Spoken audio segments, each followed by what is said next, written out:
Welcome to Yokoji Zen Mountain Center. In this instructional video, I'll be describing the basic techniques, including posture and breathing, for the practice of Zazen, or seated meditation. This is the iconic full lotus posture. You can see here that the right foot is placed on the left thigh, and the left foot is placed on the right thigh. It forms a very stable triangle with both knees and the bottom touching the ground. Don't worry if you can't manage to sit in this posture. Many of us can't. This is the half lotus posture.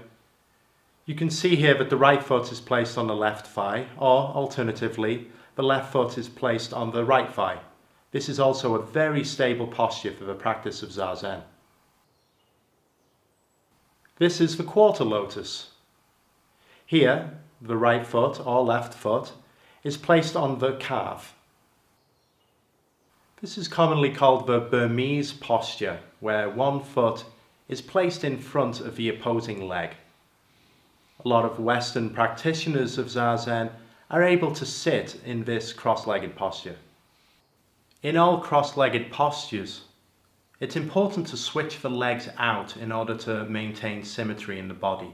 For instance, if you sit a half lotus with the left foot up on the right thigh, alternate your sitting periods by placing the right foot up on the left thigh.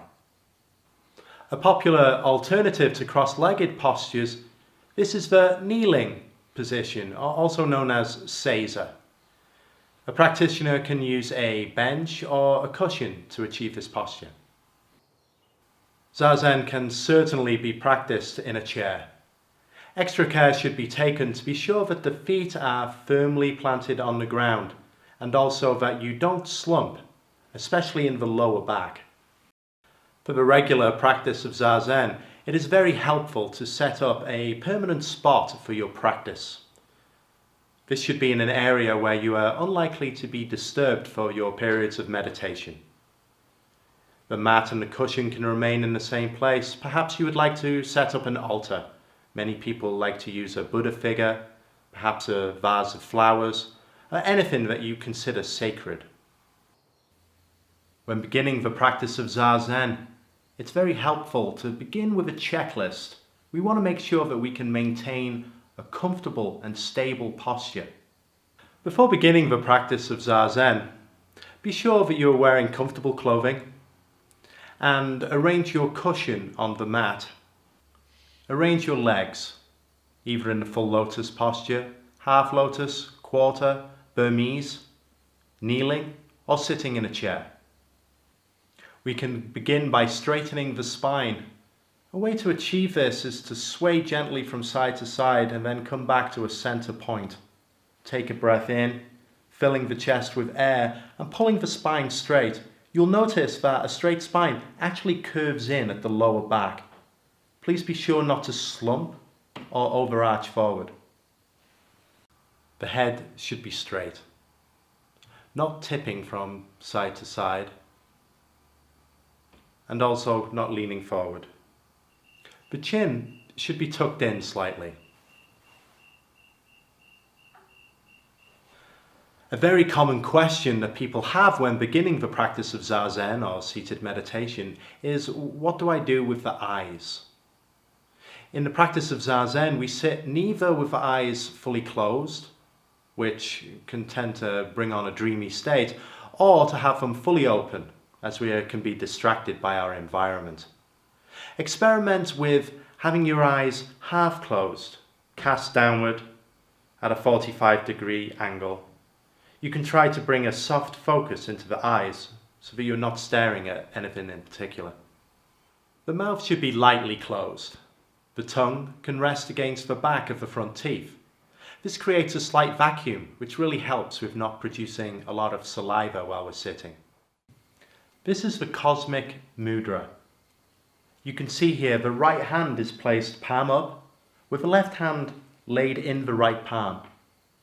Thumbs are arched over and lightly touching. It's very important to make sure your body is arranged the way you want it to be for the whole period of Zazen. Try not to move around unless you absolutely need to. If you do need to move, do it quickly and quietly. it's better to maintain stillness throughout the period as much as possible.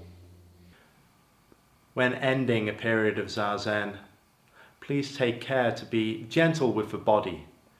You can begin by swaying lightly from side to side.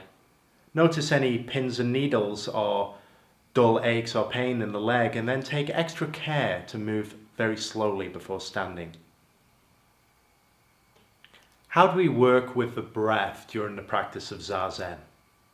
Well, we don't try and make the breath do anything in particular. The breath will naturally lengthen and soften during meditation. But as a guiding rule, we let the breath really do what it wants to do. Beginners to Zen practice and the practice of Zazen often start with breathing practices to focus on during the sittings. The first of these practices, very common, is to count the breath. How do we do that? Well, in counting the breath, we do just that, but on the exhalation only. For example, we would inhale, and then inwardly, as we exhale, we count the number 1. For the next inhalation and the next exhalation, we count the number 2, and so on, 3, 4, all the way to 10. When we get to 10, we stop and come back to 1. If we find that perhaps we're on number 25, then don't worry, just come back to 1. Also, if we forget which number that we're counting, we just begin again at 1. For the practice of Zazen, we usually breathe in and out through the nose. The only time when this would change would be if our nose is blocked. If that should happen, then it's okay for a short period to just breathe through the mouth. If we have a cold or a runny nose, then it's fine to keep a tissue in your hand and just dab at your nose as needed. We hope that you've enjoyed this instructional video and find it helpful, and that you're encouraged in your practice of Zazen or seated meditation. For more information, please visit us at zmc.org. We offer a wealth of programs here at Yokoji, all the way from beginning classes every Sunday morning through to 7-day retreats and intensive 90-day training periods. We hope to see you soon. Thank you.